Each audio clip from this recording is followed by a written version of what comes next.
Welcome to the 5th edition of the Nigerian Bar Association MBA Warri webinar series. The MBA Warri webinar series is organized to sensitize members of the public and especially members of the MBA Warri and other branches on topical areas of law. Today we shall be looking at the Petroleum Industry Act and the implications for the development of the oil producing communities. On the 16th of August 2021, President Muhammadu Buhari, after several failed efforts, signed the Petroleum Industry Act into law.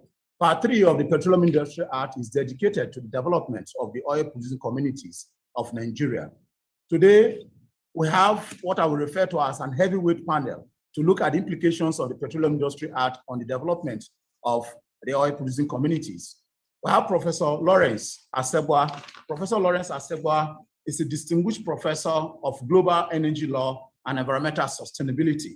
He obtained his Bachelor of Laws, LLB, from the University of East Anglia, Master of Laws from the University of London, all in the United Kingdom, and also another Master of Laws in Petroleum Law from the University of Alberta, Canada. He was formerly Dean of the Faculty of Law, and in 2013 was made a Senior Advocate of Nigeria. Laden Professor, it's our privilege having you, sir. Thank you very much. Thank you very much. We also have Mr. Ogaga Ovrara, Senior Advocate of Nigeria, called to the Nigerian bar 40 years ago, that is precisely in 1982. He obtained his LLB and LLM from the University of Ife, now known as Obafemi Awolowo University. He was appointed a notary public in 1992 and elevated as a Senior Advocate of Nigeria in 2021. He set up Ogaga Ovrara & Co. in 1988, where he's a principal partner. He also is an associate member of the Institute of Chartered Arbitrators, and most importantly, for the purpose of this webinar, he has represented oil companies, both local and multinational, in several disputes relating to community and company relationship. Mr. London Senior Advocate of Nigeria, you're welcome, sir. Thank you very much. We also have Mr. Iniru Wills. Mr. Wills was a commissioner for environment in Bayelsa State. Before he became commissioner, he was a special advisor to the governor on the environment. He is also a partner in the law firm of Intefi, Smith and Wills. He has combined experience in public service, private legal practice, governance, development consulting, and public advocacy. He is also currently a member of the Bayelsa State Committee that is advising the government on the Atio Nembe oil spill. He has represented a lot of oil communities in litigations between communities and companies. Mr. Wills, it's a pleasure having you. Thank you very much. You're welcome. So, Prof. I'm sorry that I'm Thanks so much. Because of my connection. Okay, no problem. Prof, let's start from with you. The Nigerian government has made a lot of efforts through legal instruments to address the agitations in the Niger Delta. During the military era, we had the 3% allocated to the development of the oil communities. Then there is 13% derivation under the Constitution. You have the NDDC. You also have state development organizations. Then you also have the Global Memorandum of Understanding or agreement between companies and communities, which some courts have referred to as social agreements. But despite all these efforts, the agitation in the Niger Delta continues, and also there are a lot of challenges, such as oil theft and the associated problems. Recently, the federal government of Nigeria cannot meet its OPEC quota because of the crisis in the region. Now, part 3 of the Petroleum Industry Act is dedicated to the development of the oil-producing communities. And according to the law, it is with a view to achieve stability and sustainable development of the oil-producing communities. What is your general assessment of the PIA with respect to the development of the oil-producing communities vis-a-vis achieving peace and security in the Niger Delta region? Thank you very much. Thank you. I must first of all thank you for inviting me to as a member of this panel. First, let us look at the Petroleum Industry Act first. A little brief summary about its provisions. Okay, the Act is a product of a committee set up by the late Yaradua, the Oil and Gas Sector Reform Implementation Committee. Okay, they submitted their report later, and one of their proposals was the unbundling of the NNPC and the creation of departments with specific responsibilities. The act itself, the Petroleum Industry Act, was signed by the president on the 16th of August, 2021. So the provisions of this act, I'll just summarize it. It created two specific institutions. The first is the Nigerian Upstream Regulatory Commission, referred to as the commission responsible for supervising activities concerned with exploration and production. And secondly, it established also the Nigerian Midstream and Downstream Petroleum Regulatory Authority, responsible for regulating and supervising activities in the downstream. Okay. Also, what the act did was to create the Nigerian National Petroleum Company Limited. It has provisions for the registration of these as a specific company, a special company under the Companies and Allied Matters Act. Okay, so we have the NNPC now as a limited liability company. It also creates several other issues that were dealt with under the Act: the prohibition of gas flaring, granting of licenses and leases, and specifically, it created specific provisions relating to taxation. It abolished the Petroleum Profit Tax Act. In place of the Petroleum Profit Tax Act, we now have the hydrocarbon tax. Also, what it did was to establish royalties are paid also by oil companies, not only in respect of production, but also in respect of prices. Okay, specifically referring to what you refer to as the host communities. This is dealt with under Chapter 3, which is Section 234. The objectives of the host community development are stipulated in Section 234. I'll just mention them specifically. The objectives are: 1, to foster sustainable prosperity within host communities. Secondly, to provide direct social and economic benefits for petroleum operations to host communities. Third, to enhance peaceful and harmonious coexistence between licensees or lessees and host communities. And lastly, to create a framework to support the development of host communities.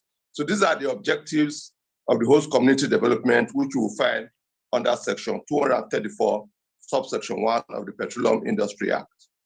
Okay, if you go further, you look at certain other objectives as stipulated there. I don't want to go into them specifically right now, but these objectives you'll find in Section 235 down through to over Section 242.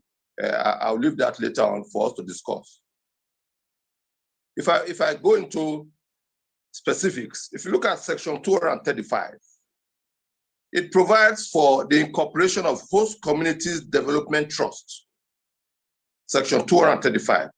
It specifically provides that the settlor, I will define, the Act defines the settlor for all. It says the settlor shall incorporate a trust for the benefit of host communities for which the settlor is responsible. This is to be referred to as the Host Community Development Trust. A settlor is defined under the Act itself, Section 318, the interpretation section. It says a settlor under this section is a holder of an interest in a petroleum prospecting license or petroleum mining lease, or a holder of an interest in a license for midstream petroleum operations whose area of operations is located in or appurtenant to any community or communities. So the settlor, that is the holder of the license or lease, is the one obligated under Section 235, subsection 1, to set up the Host Community Development Trust. The Host Community Development Trust.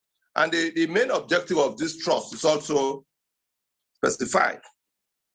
It's specified. It is provided there under that section that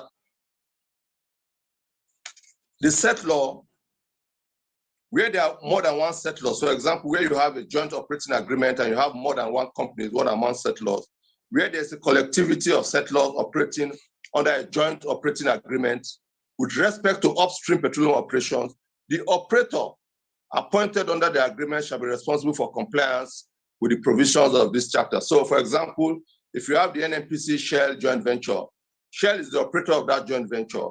Shell is regarded as the settlor under this act. So it is Shell that is under the obligation to set up the host community development trust.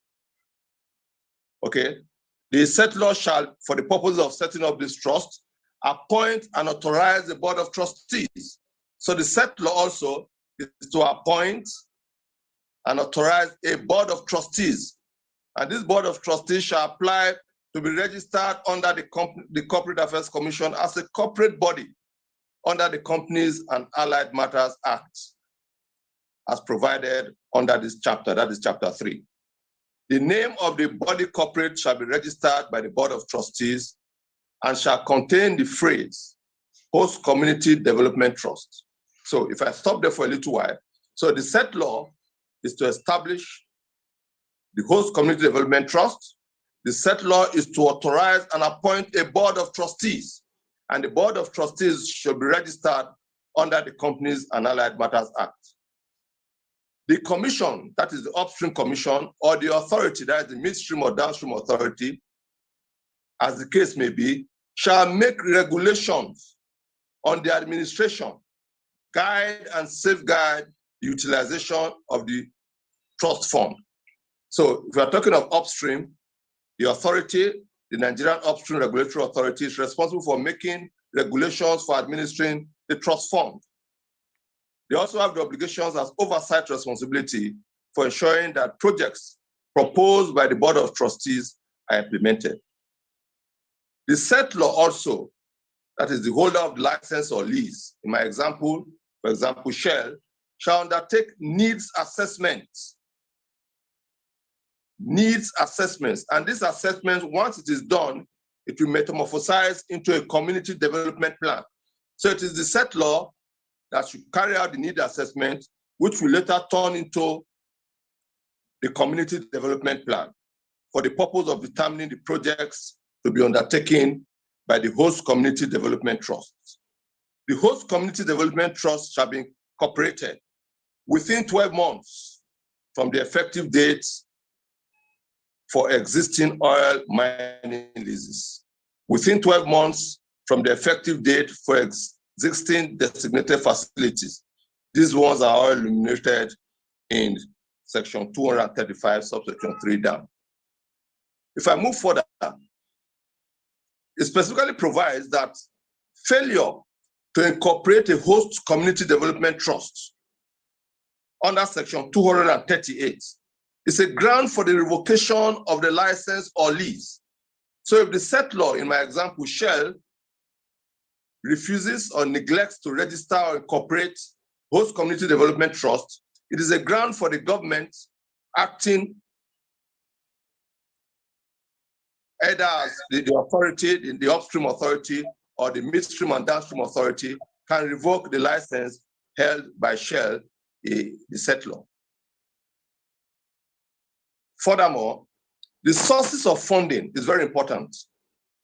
Under section 241 of the Act, it provides that each host community development trust shall establish a fund comprising of one or more accounts to be known as the host community development trust fund to be funded pursuant to this section. Okay, so there must be an account specifically opened to be known as host community development trust fund. Each settlor, that is the holder of the license or lease, where applicable through the operator, shall make, this is very important, shall make an annual contribution to the applicable host community development trust fund of an amount equal to 3% of its actual operating expenditure immediately preceding the calendar year in respect of all petroleum operations in the host community. So 3% of its actual operating expenditure, the settlor shall pay into that account. Each host community development trust may also receive donations, gifts, grants, or honoraria that are provided to such host community development trust for the attainment of its objectives. These you will find under section 240, subsection 3 of the Petroleum Industry Act.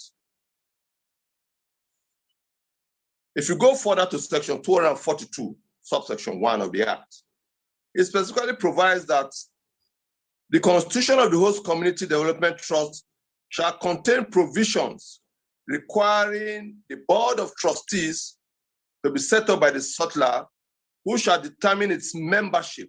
So the settler shall determine the membership of the board of trustees and the criteria for their appointment, provided that the membership of the board of trustees of the host community development trust shall be subject to the approval of the commission, that is the upstream commission, or the authority, that is the midstream or downstream authority, as the case may be. So you can see the settler has a lot of responsibility, setting up the trust fund, contributing to the trust fund, setting up the trust itself, contributing to the trust fund, appointing and determining the criteria for membership of the board of trustees of the trust fund. Similarly, the settler shall, in determining the membership of the board of trustees, include persons of high integrity and professional standing, who may not necessarily come from any one of the host communities. The settler shall determine the selection process, the procedure for meeting, financial regulations, administrative procedures of the board of trustees, remuneration, discipline. So a lot of responsibility is thrust under the Petroleum Industry Act on the settler, that is the holder of the license or lease. The duties of the board of trustees are also enumerated under section 243 of the Act. The board of trustees shall determine the criteria, process, and proportion of the host communities development trust fund to be allocated to specific projects. Okay? So the board of trustees determines the allocation of funds for specific projects, approving the projects, providing general oversight, approving the appointment of fund managers, setting up of management committees, the allocation of funds. This is dealt with under section 244, very important. It specifically provides that the board of trustees shall in each year, pursuant to section 240 of the Act, allocate from the host community development trust fund a sum equivalent. 75% is to be set aside for capital fund, capital projects. Capital projects, 75% of the funds from the host community development fund. 20% is to be reserved, known as the reserve fund, to be invested for the utilization of the host community development trust. The remaining 5% is for administrative costs. So these issues are specifically dealt with under Chapter 3 of the Act, how the host community should be incorporated.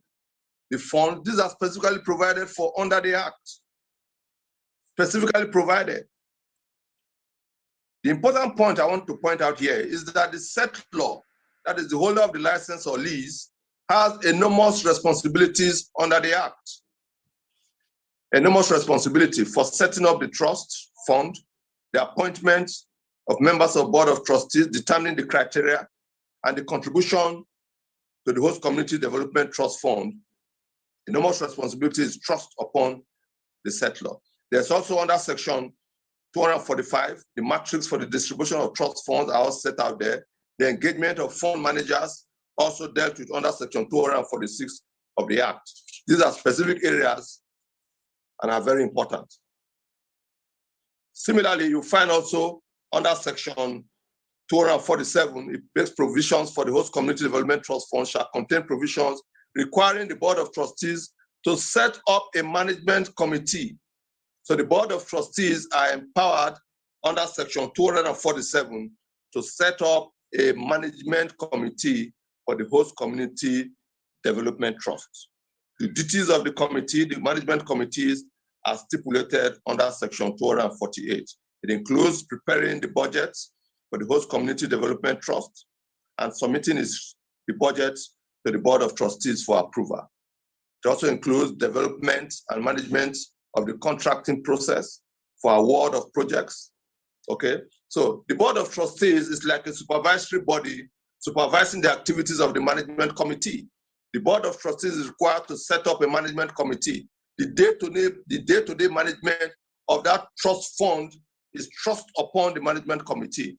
They are subject to supervision by the Board of Trustees. There's also provisions under Section 249 for the Host Community Advisory Committee. There's a provision for that. The Management Committee shall, in accordance with the Constitution of the Host Community Trust, determine the selection process for members of the Advisory Committee. Their responsibility is basically to advise the Host Community Development Trust. The functions of the Host Community Advisory Committee are stipulated there, and basically it is mere advisory. The important point I want to make here is that, unlike before, as Mr. Omari said, we don't have a global memorandum of understanding now. The issue of conflict between natural resources producers on the one hand and host communities, which is the forefront of a lot of the agitation we have in the Niger Delta area, hopefully will be subsumed and dealt with under these provisions dealing with the host communities. It is my hope that the specific provisions of this act will be complied with, and whether it will lead to peaceful coexistence in the host communities is another thing for us to say. I'll stop there right now. Thank you very much.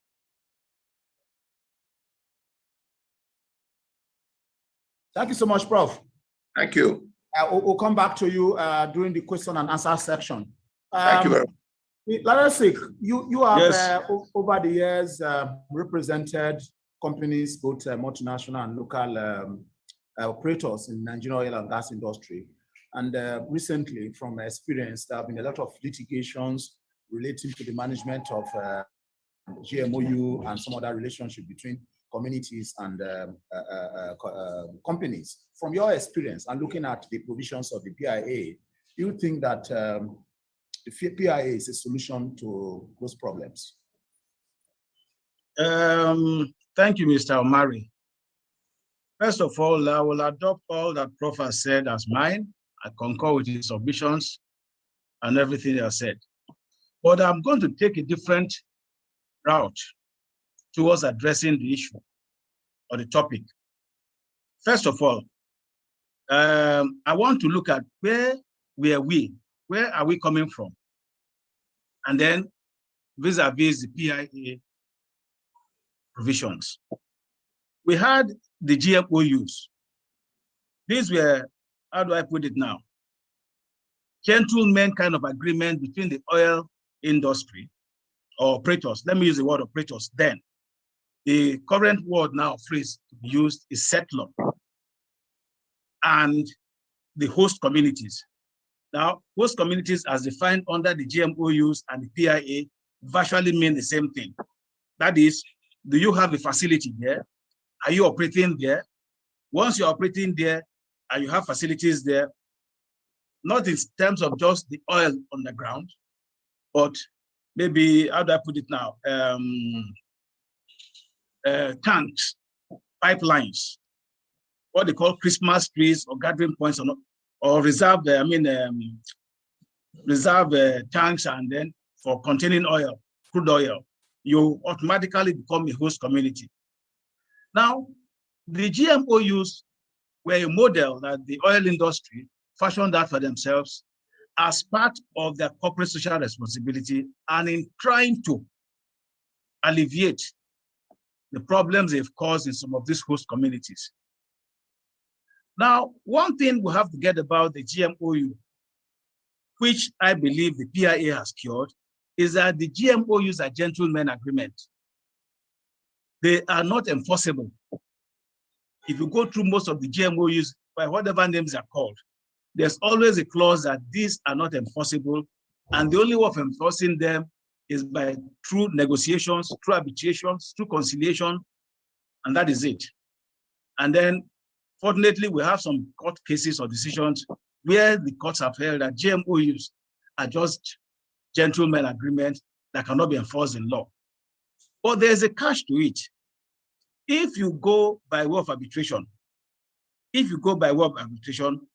to try to resolve any problems that have come out from a GMOU, you have the problem of the fact that under the High Court rules and under the Arbitration and Conciliation Act, any award made by an arbitrator or a trial panel can be enforced as a judgment of the court. That is one angle. I don't think many people have looked at it, but they are enforceable as a judgment of the court. I'll leave it at that first. Now, looking at, so that the provisions of the PIA relating to host communities, they're enforceable in law. Any infraction, any violation, any breach, you can go to court, you can get judgment, and then you can enforce it against the set law. I will come to the issue of when you now start looking at the kind of cases and litigations that come out of it. That's another part of what I will address. Now, looking at the PIA and the, I'll put it like this. Another level of bureaucracy has been created in the sense that the GMOUs were usually managed by the oil companies or the settlers. I'm sorry if I use the words interchangeably, by the operators or the settlers between themselves. Now you have an overriding presence of the government from the commission or the authority, which my learned friend and colleague, Brother Silk, has already defined. The upstream Petroleum Regulatory Commission or the midstream and downstream Petroleum Regulatory Authority. If you look at every single paragraph or provision in that part 3 of PIA, you will find out that one thing or the other, any step taken by the settler or any step taken by the BOT of the trust will always refer or seek the approval of the settler, and the settler goes up again to seek the approval of the commission or the authority. Now, with due respect, this is excessive control. Excessive control in the sense that how many times and for how many issues will you have to go upstairs to either the authority or to the commission, and then you come back again. And one thing I've looked at again is that if you look at the way some of these clauses have been framed, let me see whether I can see some of the sections, you will find out that it is not quite clear whether it is the authority or it is the commission that you must seek his approval. That one is a bit hazy there. And the regulations that will guide where you should go to get approval, that is the set law, has not been, I don't think any has been drawn out yet. I stand to be corrected on that point. If any, not to my knowledge. So the regulations have not been made that the settlers will follow or comply with in order to incorporate these trusts. Now, under the GMOU, by way of comparison, because mine is on a comparative basis, under the GMOUs run or operated by the oil companies, who are now known as settlers, you'll find out that the internal control was left to them and to the host communities. Of course, you still have these tiers of control or levels of management, like the advisory board, like the BOT and others, given different names. Some call them cluster boards, some call them trust board, but it makes no difference. One thing is that the settler or the operator is on one side, the host community sets up their own bodies, which they elect persons to. Now, on the side of the GMOU, you find out that the controls and the management models and their powers, they've always managed, they've always tried to survive. The GMOU as a model has survived. I hope the way the PIA, that is the Host Communities Trust Fund, the way it's been couched and legislated into existence, will survive the way the GMOUs have done so far. Now, talking about control again, look at the commission, look at the authority. The operators or the settlers, pardon me if I use the words interchangeably, the operators and the settlers have all the internal control mechanism, administrative mechanisms for the running of the GMOUs. With the PIA, are we saying now that the commission or the authority are now going to have what we might call community relations officers or community liaison officers or community liaisons departments? This is another huge bureaucracy that is going to be created and that is going to be funded by the government. I would have thought that some of the powers given to the authority and to the commission should have been devolved one way or the other, either to the settler or to the state and the local government area, local government councils to manage. Because it's not all the time that you have to go up to Abuja to get approval, to go and get one paper signed or the other. Now, still about excessive control. Just a minute.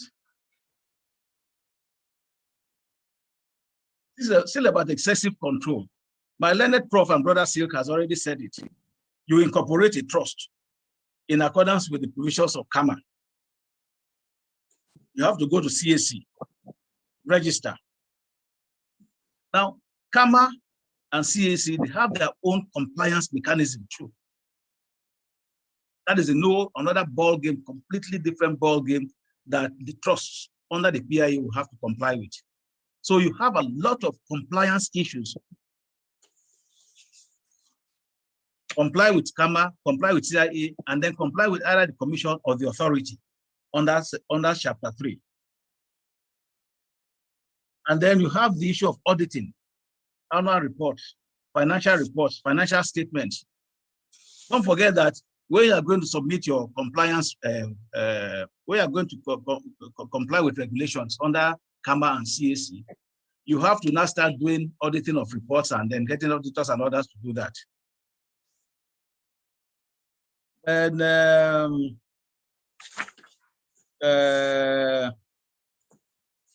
then there is this issue of the lack of clear-cut transitional provisions. PIA has come into effect. We still have some models, some GMOUs or cluster agreements that are still in existence and that are still running. There's been nothing inside the PIA that has said, look, between now and this time, or from the, okay, what the PIA puts as an effective date. From the effective date of the coming to existence of the PIA, is it that all GMOUs that were in existence stand, since it wasn't created by statute, do I use the word repealed or abrogated or set aside? Are they no longer relevant? Because some of them run for 5 years, some have tenures of 4 years. What is going to happen to those ones that are already in existence? I know the prof has captured it where he said in section 235 that the settler will have to, that's for existing facilities or operators or settlers, they have to register. You have 12 months to comply. For that 12 months, what about the GMOUs already existing? So that is one point I'm not too clear about. Now, coming to the funding of of the trusts, I would think that the model under the PIA is far much better, because 3% of the annual, or the preceding, that is not annual, of the preceding annual actual, not just 3%, 3% of the actual annual operating expenditure of the preceding year. That phrase is really weighted, it's very heavy. Actual annual operating expenditure, not profit. We know that the oil industry is capital intensive, and most of their expenditure are in terms of dollars. So you can imagine what 3% of the actual annual operating expenditure of the settler will be in a host community. For example, let's take they go to drill in the community, for example. We know how much on the average it costs to retain an oil rig even for a week. Not to talk about the other ancillary services that will go along with it. Catering and others, creating access roads. supplies. All these ones will go towards the actual annual expenditure, operating expenditure for that period. The oil, the companies there.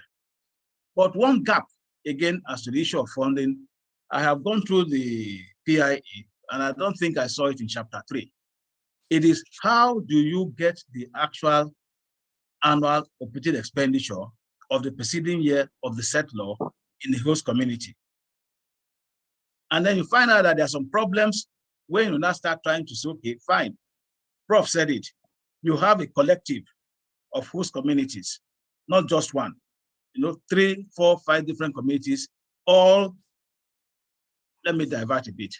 You have somewhere like a community A, then you have B, C, D, E, F.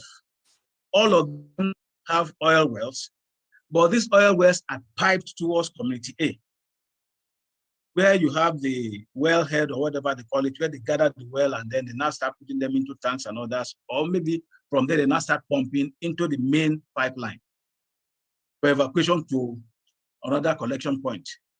How do you now start calculating how much that particular host community has contributed to the overall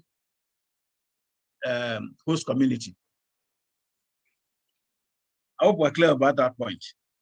Now, PIA itself has not given a template how this 3%, who is going to provide, is it the financial records, and who is going to process the financial records to be sure that that 3% is really 3% of the actual annual operating expenditure of the preceding financial year for the settlor.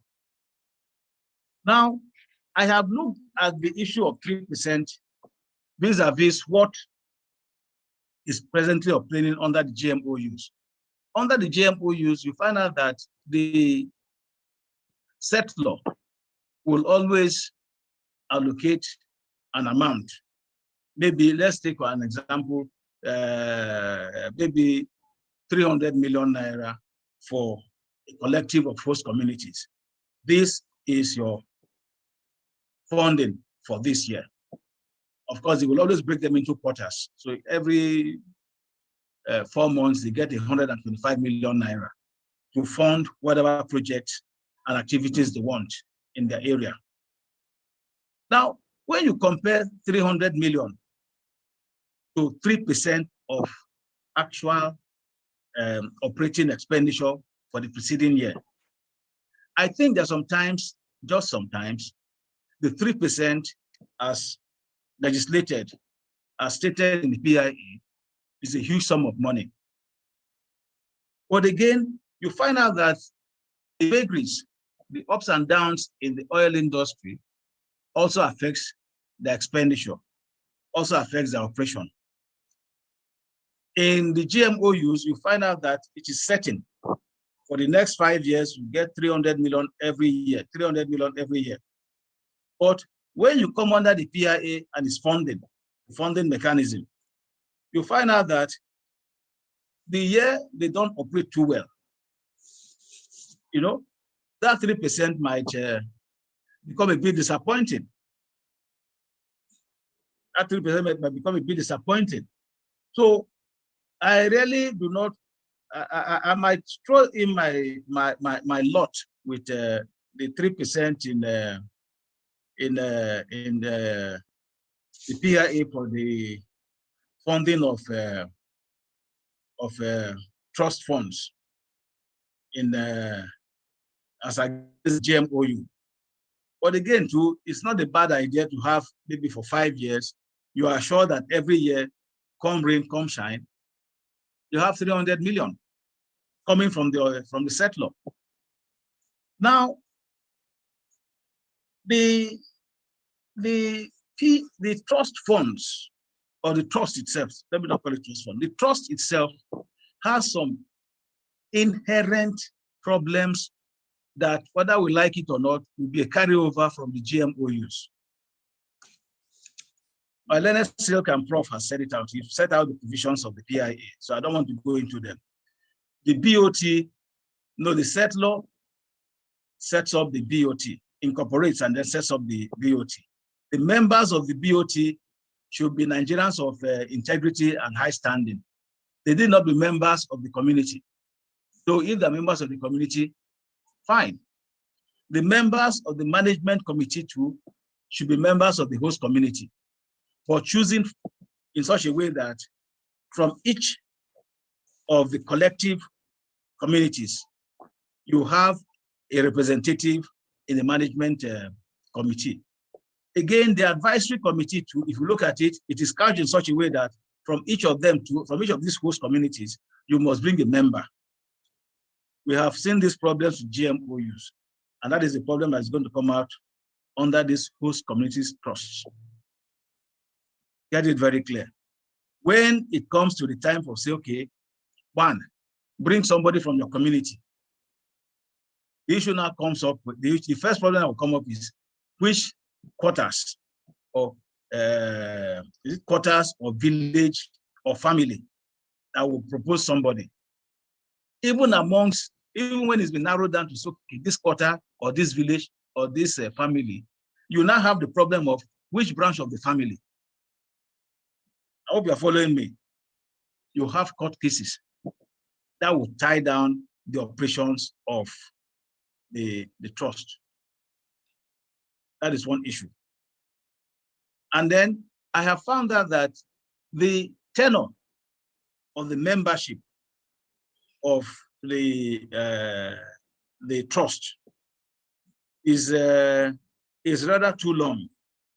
When I say long, vis-a-vis this issue I've just pointed out, that how do you choose members of, when you allocate a membership, a slot to one community or one family or one village, how do you pick that person? Now, to have somebody from that place stay there for 9 years, 8 years or so, 8 years, sorry, 8 years. 4 years in the first instance, and then another final tenure of 4 years. You are going to have problems. The GMOUs will only last for 4 or 5 years. In those 4 or 5 years, everybody there in that community or in that family or wherever will know that, well, maybe every 2 years, it will rotate. But to have the same person be there for 8 years, I don't think some of these host communities allow it, but some families will allow it.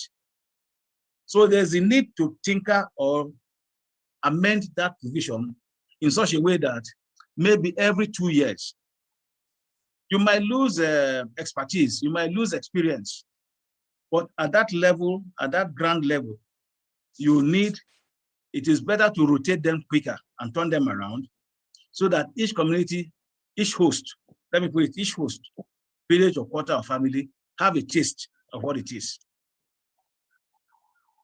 Now, I talked about the tenure. 8 years is too much. 8 years is too much. They should be whittled down to about 4 years or 2 years in the first instance. In that aspect, the GMOUs already have the advantage. They are better, in terms of 2 years, 3 years, and then everybody comes back again. Everybody gets a chair, a taste of the pudding.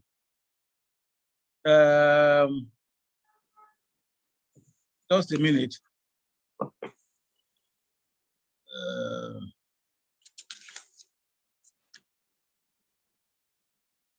I think I'll stop there for the time being, and then I'll come back again. I'm going through my papers here. Thank you very much, Mr. Murray. Thank you so much, Lansik. We'll go to Mr. Wills now, but before Mr. Wills will come, Prof, we'll come back to you after Mr. Wills to resolve some of the issues that the Lansik has raised. He has raised issues relating to transition.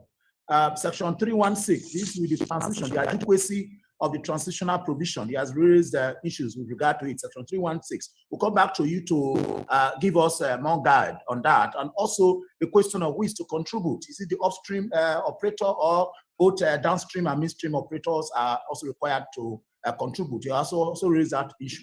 Mr. Wills, we'll now come to you. If you look at listening to the presentation of the learned Prof and also the learned Silk, one of the recurring issues has been the overbearing, what I would refer to as the overbearing role of the sector or the oil companies in the provisions of the PIA.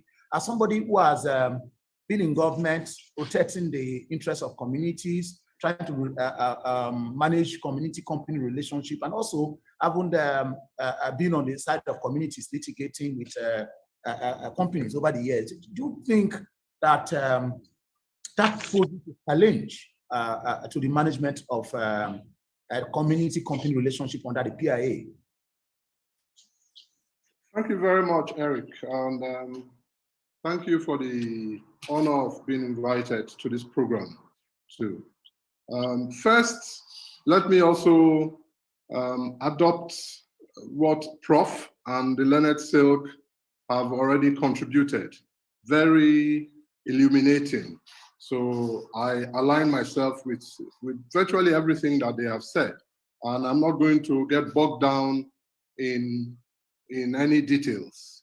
Now, to your question, and please permit me to go a bit further afield.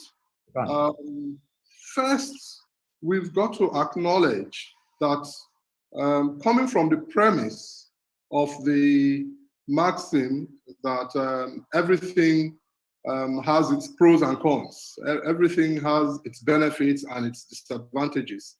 From that premise, there are some benefits to be noted concerning the Petroleum Industry Act and its relationship with host communities.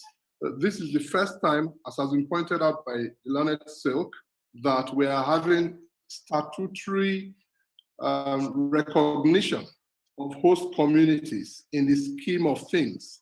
But I would put recognition in parentheses and put that in the context, first and foremost, of where this journey started. If you recall, from the beginning of the oil and gas industry reform initiative, as pointed out to by Prof, the first proposal in terms of funding was for host communities was 10% of equity, 10% equity for the host communities. That is where we started from. And then eventually it came down to 10% of profits in the second iteration of the PIB, the Petroleum Industry Bill. It came down to 10% of profits. Eventually, under Mr. Kachuku's ministerial role, it came down to 5% of profits. And now we are down to not even 5%, but 3% of operating expenses. Now, note that operating expenses, yes, it's going to be a lot of money, we hope, but operating expenses, the definition of it is loose and may be liable to all manner of manipulative interpretations. But I wanted to put in context where we have come from 10% equity proposal to 10% profits and continuing to diminish to 5% of profits and now 3% of operational expenses. But that said, to go more directly to your question, while there are benefits from the PIA, including what I consider something that may not be easily notable immediately, which is that with the PIA, hopefully, we're going to start to have better planning culture in our communities with the introduction of the needs assessment, community development plans. Hopefully, over time, it will trickle down and become imbibed by our communities to be more methodical in planning their development. That is one big potential benefit. But overall, from a policy, a macro policy perspective, in my considered opinion, the PIA is actually a Greek gift, a Trojan horse to our communities, where the disadvantages, the implications down the road, the negative implications will be far worse than whatever benefits we get. First of all, and I think Learned Silk has helped me in that direction, one of the points I noted is the excessive bureaucracy, the complex bureaucracy that is going to be introduced. So you have the you have the Nigeria Upstream Petroleum Regulatory Commission, and when it comes to downstream matters, you have the midstream and downstream regulatory authority. They are at the apex of that bureaucratic structure. Then you have the set law, and I may note that even the use of the word set law to call the operators, knowing the kind of delicate social relations we've had in this country, to call a company set law within the context of a relationship with our communities, I think is a bit unthoughtful. But let's leave that as a semantic issue. So from the host community, then to the set law, that's the company, the operator. And then the set law appoints the board of trustees. The set law, even though the PIA and the host community regulations that have just been released about 2 days ago, they both require that the set law should appoint the board of trustees in consultation with the communities. But as former President Obasanjo said, you can advise me, but I don't have to take your advice. So the set law, the company has the authority to appoint the trustees of the trust fund. And then the board of trustees appointed by the set law, that is the company, subject to the approval of the commission, that board of trustees now appoints whoever it desires from the community, and some members that may not be from the community, to form the management committee. And then the management committee eventually appoints the advisory committee. So what you see at play here, which it seems to me a lot of us may not have adverted our minds to, is that the PIA, in my view, is an instrument for the creeping consolidation of corporate colonization of our communities. I don't think anyone has sat down to do a proper strategic impact assessment or even scenario analysis. 5 years down the road, 10 years down the road, how will this play out? You know the influence of money in human relations, especially in a setting like ours, where the communities we're talking about are almost completely impoverished. So there is going to be a huge upsetting of the balance of power. You will have situations, eventually, I hope it doesn't happen, but I'm just trying to play angel's advocacy here. You will have situations, you may have situations where companies will directly or indirectly be the ones determining who will be traditional rulers for our communities. Because all the influence, all the financial resources are now within their control. They appoint the board of trustees. They indirectly, through the board of trustees, appoint the management committee, and then they also indirectly, through the management committee, appoint whoever they desire, from the communities as the advisory committee. So there is going to be a huge shift in the balance of power. I don't know how anyone can try to monitor and measure that, but I see that as a big disadvantage for our communities. I would also like to touch briefly on the issue of transitional justice. Learned Silk made reference to the gap in terms of transitional provisions, but let me draw a line between that, which I agree with him on that, the lack of transitional provisions regarding the enforceability, continued enforceability of extant GMO use. I think that's a big gap. But beyond that also is, in my view, the bigger, much bigger issue of transitional justice and how perhaps we're probably the only country where we take anything from 10 to 12, maybe 15 years in crafting a reform, a consolidated reform bill for an industry as important as this, and we're not able to deal with some of the issues of transitional justice. The environmental mess in the region, which we all take judicial notice of, that for decades, the entire region is polluted by the oil industry. How a legislation like this, a reform, an industry, supposedly comprehensive industry reform and consolidation legislation will not deal with that really boggles the mind.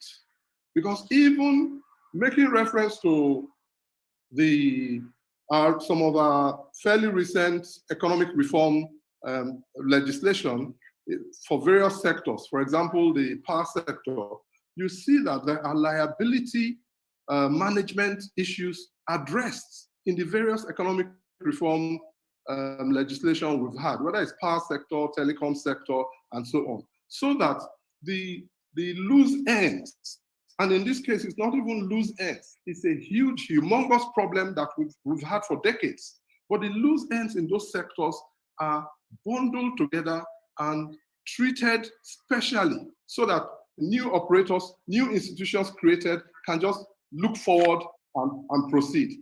But here, the Petroleum Industry Act has not said a word about how existing environmental liabilities will be PPI. That, I think, is a huge gap.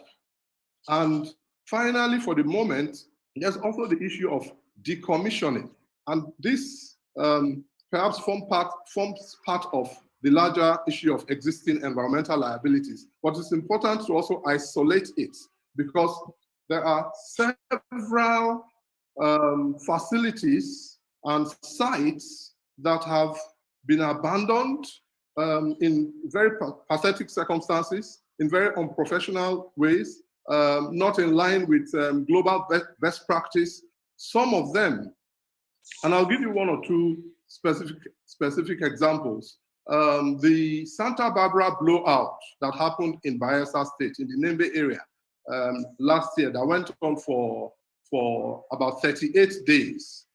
It was as a result of a facility that was not properly abandoned, was not properly decommissioned, and it was just there idle, lying fallow, and there's regeneration of the oil reserves, oil and gas reserves, and next thing, there's a blowout. And what we have in the region now is that littered all across are land mines. These are our own versions of land mines. You have land mines all over the place. You've heard of the ongoing, even as we speak, ongoing Erotin blowout in the Okrika area, OML 18. I can also tell you of Otuabagi community in the original Oloibri province, where we have the historic Oloibri Well 1. Those fields have been abandoned several years ago by Shell, but as we speak today, some of them are regenerating. And if you go to the sites of some of them, specifically Oloibri Well 2, which is about 5 minutes drive from Oloibri Well 1, you will think that a pollution incident, a spillage has just happened. The entire side down to the nearby creeks. That is because the facilities were not properly decommissioned before Shell, having extracted everything they could for the moment, left. You know, so how do you have a supposedly comprehensive industry reform legislation that does not take care of all this mess? So it seems to me that in many ways for our communities, because I'm looking beyond just that money, you know, under the Host Community Trust Fund, I'm looking at the various implications for our communities, their environment, their livelihoods, and so on, even their continued political existence, you know, as traditional organic communities. I'm looking at all of that, the implications for them under the PIA. So overall, from a macro policy perspective, it seems to me that the PIA, it may have been crafted by experts, but it seems to me that it is not a very forward-looking piece of legislation with regards to our communities and their continued meaningful existence. Thank you. Thank you so much, Mr. Wills, for that very incisive contribution. You can send in your questions. The panelists will take the questions. Prof, let's come back to you now. Both the Land and Silk. Prof, are you there with us? I'm here, I'm listening, yes. Can you hear me? Prof, can you hear me? I can hear you. Can hear you. Hello, Prof. I can hear you. I can hear you.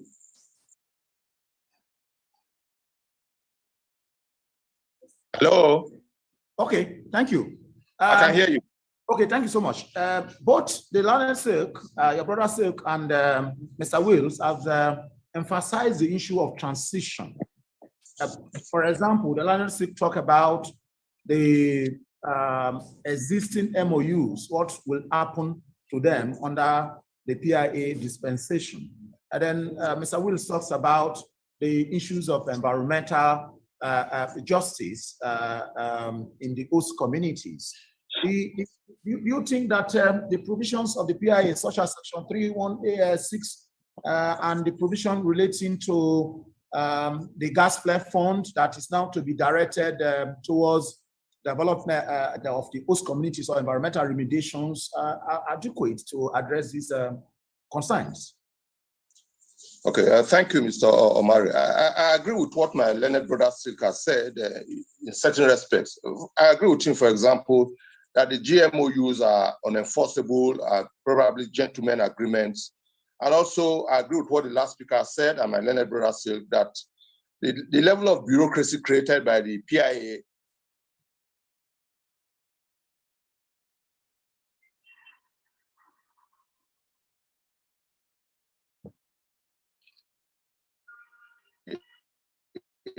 is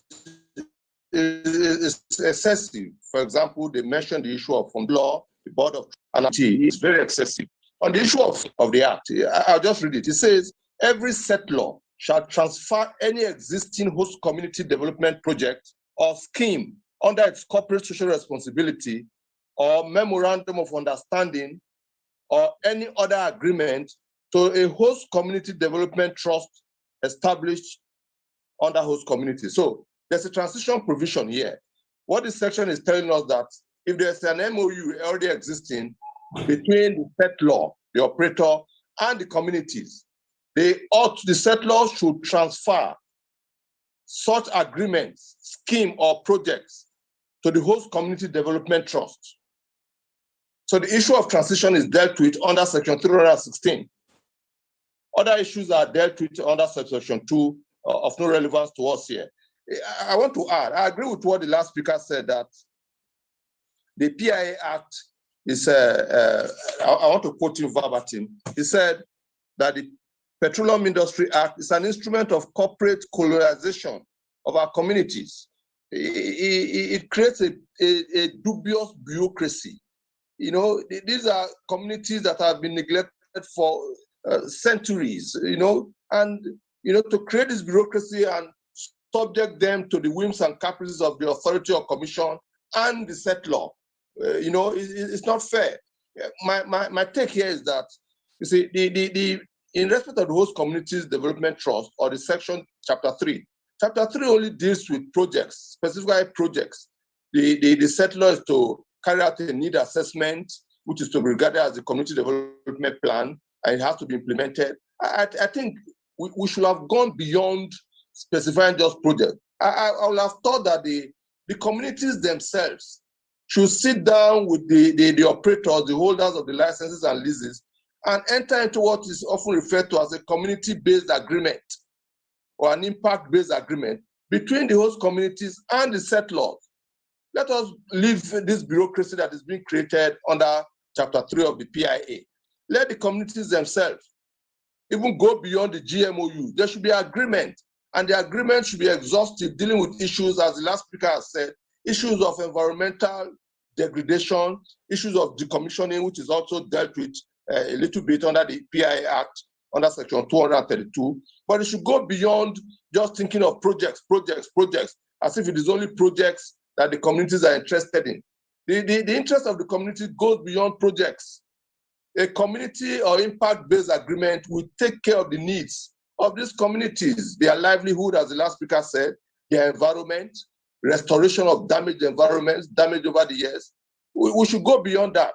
You know, the PIA Act is just, I agree with what the last speaker said, it's an instrument of colonization of our communities, subjecting them to a one-way horse. You have to go through this way. If you don't go through Chapter 3, you cannot have any projects, you cannot have anything done for your community. I think it is wrong.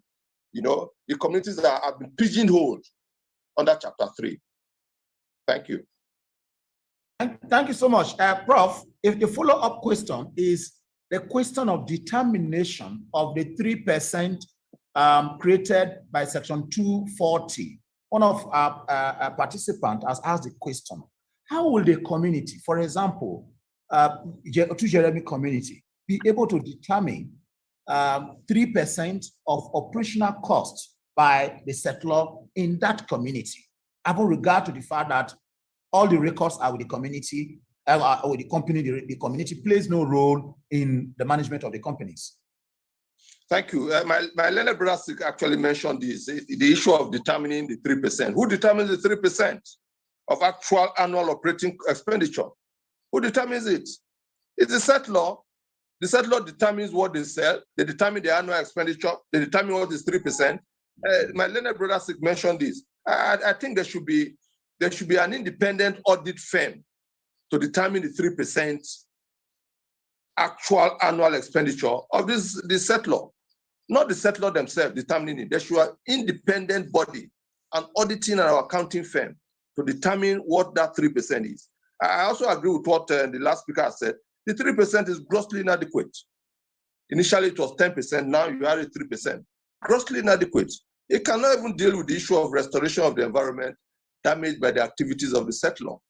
And the settler is now sitting down there determining what is 3% of his annual expenditure. Thank you. Thank you so much, Prof.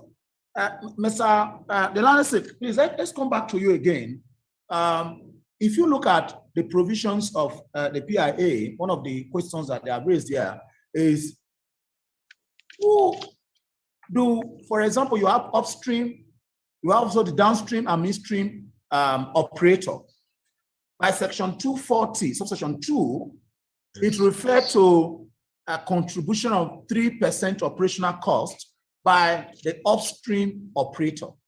So with the provisions of Section 240, subsection 2, can you hold a midstream or downstream operator, such as a refinery owner or a depot owner, to contribute 3% towards the development of the host communities under the PIA?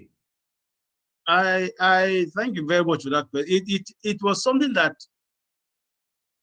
worried me initially, because if you look at the Chapter 3, if you look at Chapter 3 itself, in some areas, it tends towards just talking about upstream, solely upstream.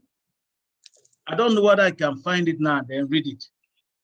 You understand the way the particular section was couched, upstream, so that the midstream and downstream is not, it's not part of Chapter 3. Just you can let Mr. Wills answer something. I will look for it and then read it, please. Okay, thank you so much. Please. Please. Mr. Wills, let's come to you. One of the key issues, Mr. Wills, are you with us there? Okay. Mr. Wills, are you with us? Hello? Okay, are you with us? Can you hear me? Okay, you can hear me. I can hear you now. Okay, the question is, why Prof was looking at the provisions of the PIA generally, he talked about the set law setting the criteria for the appointment of members of the Board of Trustees. Can different set laws set different criteria? For example, Shell will have its own, Chevron, Nekonde, all by the PIA, all of them must have a uniform criteria for appointing members of the Board of Trustees. I seem to have missed a bit of that. Okay, let me come back. Can you hear me? Yes, I can hear you. Okay, let me come back with the question. Let me put up my video if it will help. No, your video is okay. Okay, let me come back with the question. Why Prof was looking at the PIA, the provisions of the PIA with respect to appointment of the Board of Trustees, members of the Board of Trustees. He talked about the set law setting the criteria for appointments. The question is there expected to be a uniform criteria? All different oil companies are expected to set up their different criteria. Can Chevron say, oh, before you can become a member of Board of Trustees, you must be a master's degree holder, you must have graduated for more than 20 years. And Shell will say, you don't need to go to school. As far as you are a community leader, you can be a member of the Board of Trustees. Are we expected to have uniform criteria or the same standard?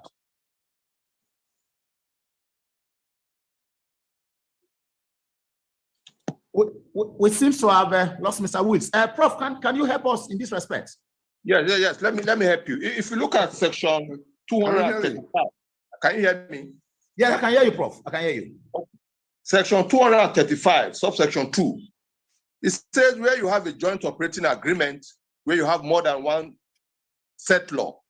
It says that the operator of that joint operating agreement, the operator, shall be regarded as the set law and responsible for compliance with the provisions of Chapter 3. So where you have Shell, you have NNPC, you have AGIP, and the operator is Shell. Shell is regarded as the set law for the purposes of compliance with Chapter 3 of the Act. Okay, thank you so much. The rider is, for example, let's take an example of different oil mining leases. For example, you have a particular oil mining lease that is called OML 30 in Delta. You have another one that is called OML 40. OML 30 is operated by, I think, OML 42 is operated by Nekonde. For example, the OML that are there still in Bayelsa is operated, OML 13 operated by ITU. The question is, in setting up the Board of Trustees, can ITU say, look, before you can be a member of the Board of Trustees, you must be a PhD holder? Then Nekonde on their own will say, no, you don't need to be a PhD holder. You just need to be a member of the community. Can we have different criteria in different communities?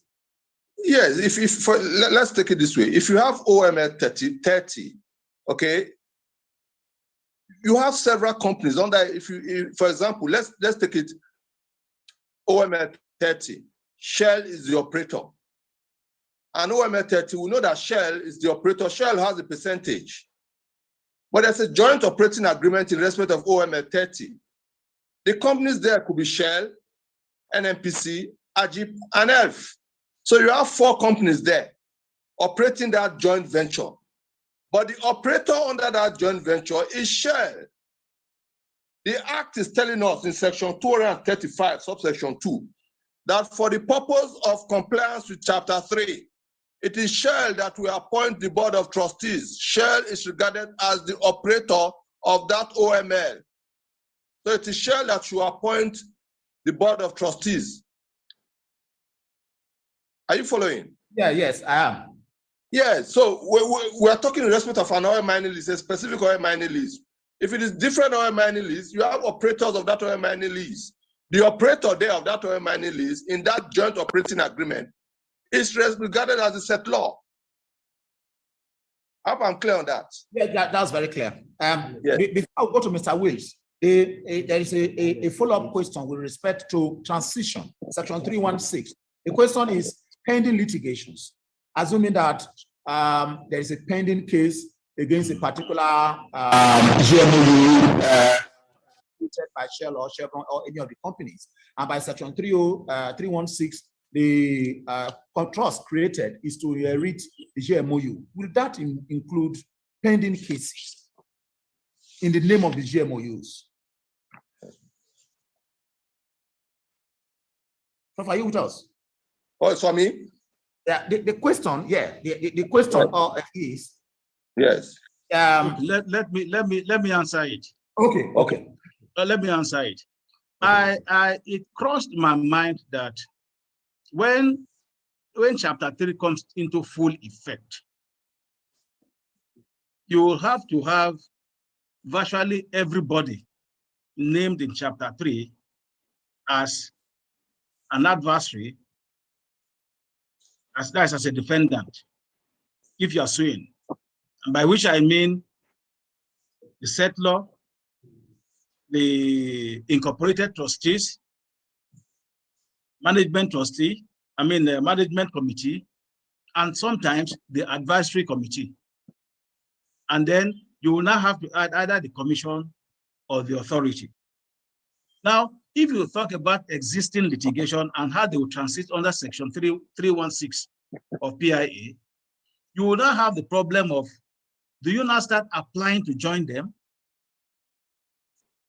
Or will those suits, there's a legal term for it, or phrase for it, will they abate with the coming in of, with the enactment of PIA, which will not be fair in the circumstances. That will not be justice. So I think a situation might arise in which, because of the coming into effect of PIA, parties, that is claimants now, might have to join the authority or the commission, depending, and the settlor.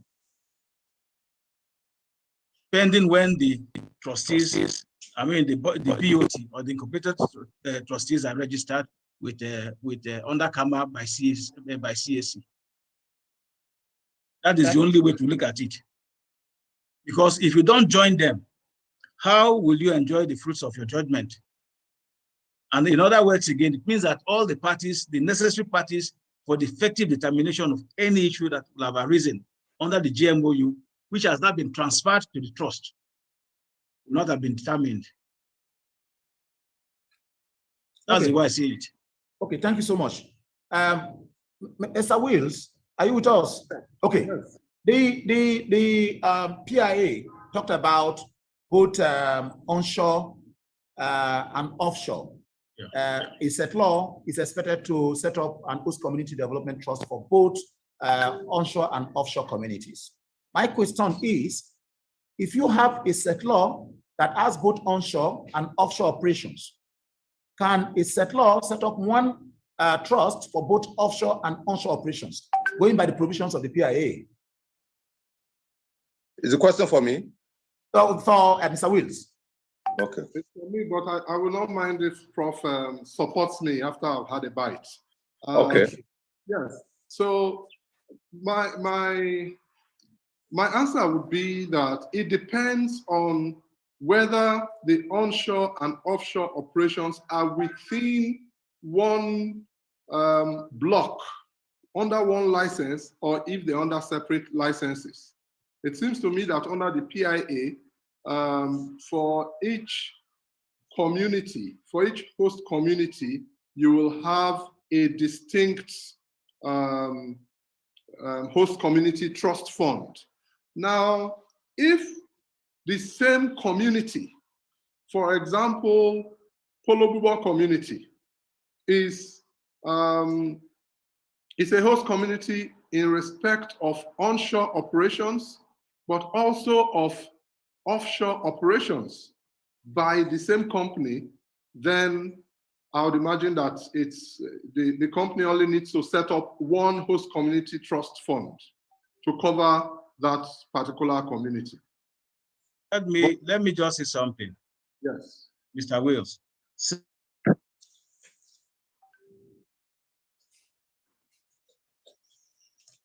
Section 2353, subsection 3, reads, for settlers operating in shallow water and deep offshore, the littoral communities and any other communities determined by the settlers shall be host communities for the purposes of this act. Section 235, 235, subsection 3. Yes. So shallow waters, deep offshore, and littoral, they can, like you said, same block, same OML. Yes. Why not? They can form one host community. Or host communities, yes. Yes. Thank you. That's correct. That's correct. I agree with that. I agree with what Mr. Wills and my learned speaker said.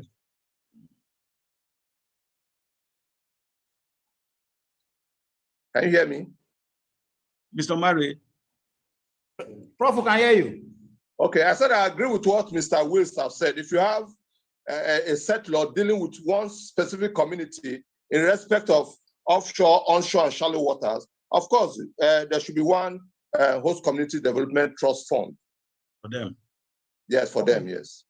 Okay, thank you so much. The follow-up question is a question of determining an host community. A question by some of our participants is whether the power given to the settler to determine who should be an host community is not too wide. Will it not be abused by the settlers? The question of whether a community is an host community or not, should it be at the discretion of the settler, or it should be a matter of fact? For my point, I think it's a matter of fact. If the facility is hosted by a particular community, that community is a host community. If a pipeline goes through a community, that community ought to be regarded as a host community. So it's a question of fact. It's not for the settler to determine and decide that a community that does not have a facility located within its domain or does not have a facility passing through its domain, that community can be regarded as a host community. No, it's a question of fact. Okay, but I agree.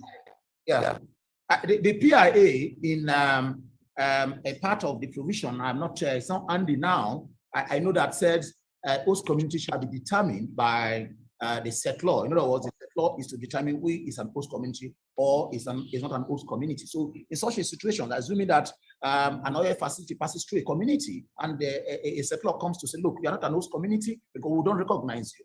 What happens in such a situation? Was that for me?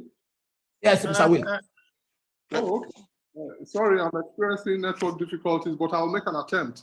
I think that the provisions of the PIA with respect to determining host communities contain a lot of, forgive my language, a lot of legislative trickery. And it seems to me deliberate, because it even allows settlers to determine host communities. First of all, I agree with you in your initial couching of the question that host community is a matter of facts. Whether a particular community is a host community or not is a matter of facts. But if there has to be room for anyone else to join in determining who a host community is, it should be the commission. It should be the regulator, not the operator, who has an interest in maybe manipulating the boundaries of host communities. They may have an interest. So there is a lot of potential conflict that you're going to see coming out from how these provisions as to definition of host communities, and not just definition of host communities, even areas of operation, how those provisions will be interpreted and applied.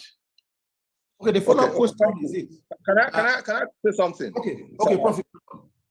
Yeah, if you look at section 318, okay, the Interpretation Act, I will read what it says. It says, host communities means communities situated in or appurtenant to the area of operation of a settler and any other community as a settler may determine. So you see that's subjective. The settler can determine on its own whether a community is a host community or not.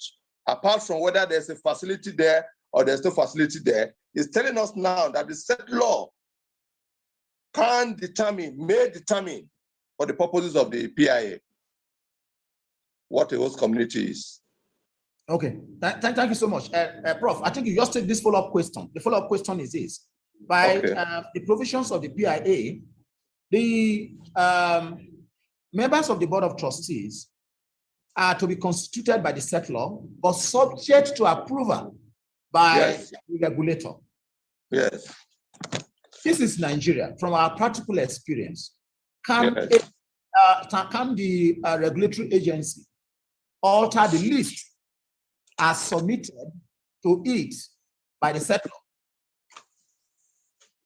Of course, the regulatory agency is the final bus stop. It says what the settler can do is to make recommendations to the regulatory body, to the commission or the authority. But the final bus stop is the authority or the commission under the Act.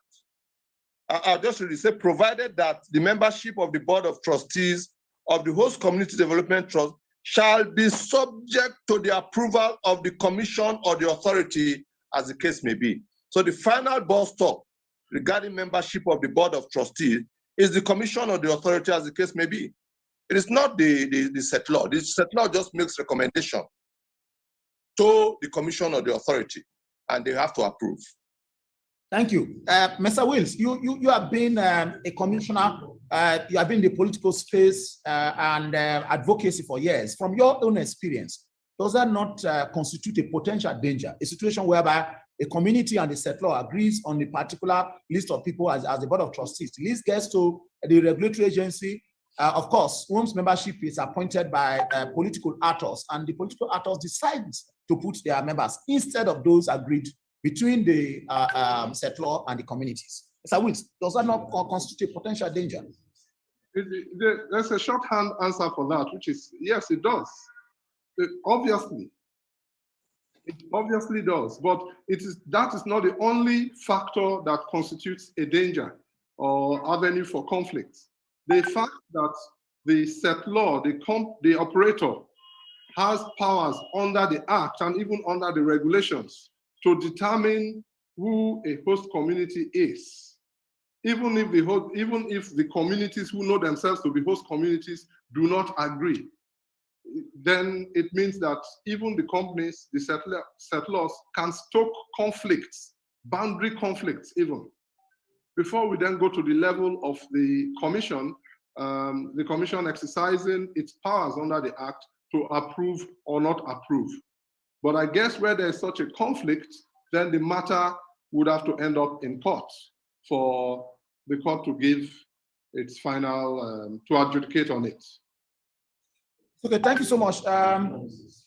Prof, we have had a very incisive section with you, Delana Sik, and of course, our colleague, Mr. Wills.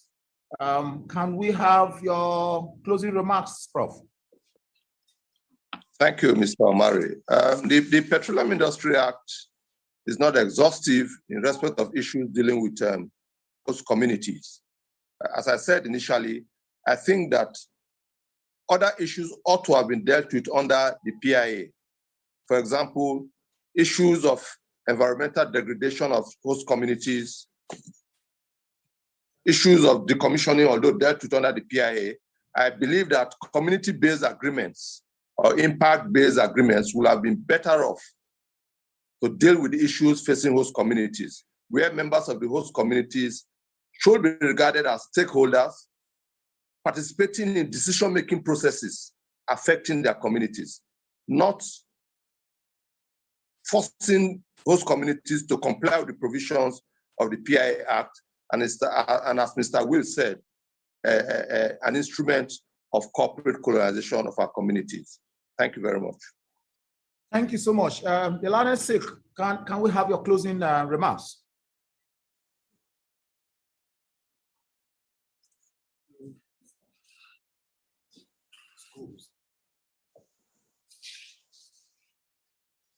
Hello? Hello, Lalesik. There's technical problems again here. Okay. Hello. Mr. Wicks, can we have your closing remarks? Okay. Sorry. Before closing remarks, please. I lost you. Do you mind, Mr. Omari? Mr. Wicks, can you hear me? Leonard, I can hear you. Leonard Silk, you can make your closing remarks. Please. I was just going to say something about how do you go about determining which is a host community? And it's not just dependent alone on the settler.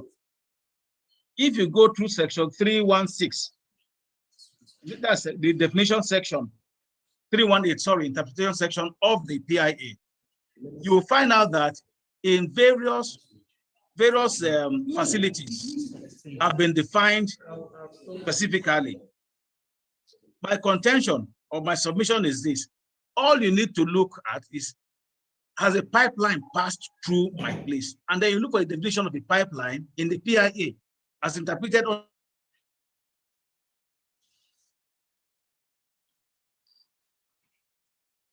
under section 318.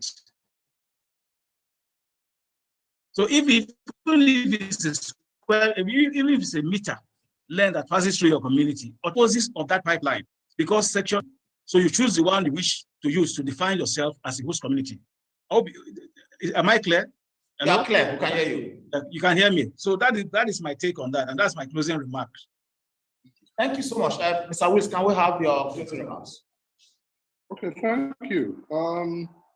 I think that the main benefit, in my view, apart from the fiscal issues that have been fairly resolved on the PIA overall, is the organization, the creation of regulatory bodies, NUPRC, the Midstream and Petroleum Regulatory Authority, and the streamlining of the licensing procedures.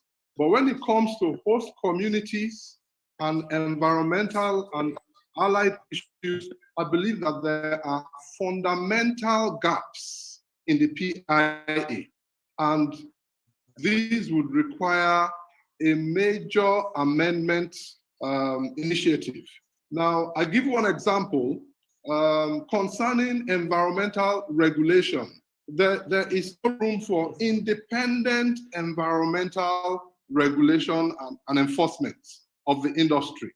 You would have imagined that a bill like the PIB, considering its imports and the length of time that we spent as a country going through that journey, you would have imagined that it would use the opportunity to integrate NOSDRA, that's the National Oil Spill Detection and Response Agency, to integrate it and transform it into an independent environmental regulator and enforcer. Because there's a fundamental conflict in domesticating both the HSE regulation and enforcement and the licensing powers within one body. That is the National Upstream Petroleum Regulatory Commission, the former DPR. So that commission is heavily conflicted, as it were. There are several other fundamental gaps. I won't go into them, but I give this as one example of how the PIA, in my view, is not a sustainable reform legislation. There is need for amendment of the act, but the amendment is not going to get done by itself. There's got to be pressure, there's got to be advocacy, there's got to be engagement, especially by those who should be concerned. And those are the state governments of the Niger Delta region, the oil-producing state governments, the host communities, the leaderships of the host communities, and their representatives in the National Assembly. They must get together and review the PIA with a fine-tooth comb and present a model modified PIA for amendments. Thank you so much, Mr. Wills. Usually, the chairman of the NBA, Warri Branch, is the chairman, also to do the closing remarks, but he's unavoidably absent. I want to thank the learned Professor Assembly of Nigeria, my own lecturer, Professor Lawrence Asekwa, for being part of us and for your very contribution. Prof, thank you so much. Thank you very much. Thank we you. also thank the analyst, Mr. Ogaga. When we arranged this webinar earlier, he couldn't participate at that time because of the sanction that was conferred on him at that time. He was very busy, but he promised that he was going to participate in the subsequent edition, and he has participated effectively. We thank you, Mr. Ogaga Ogora, Senior Advocate of Nigeria, for participating. It's our honor.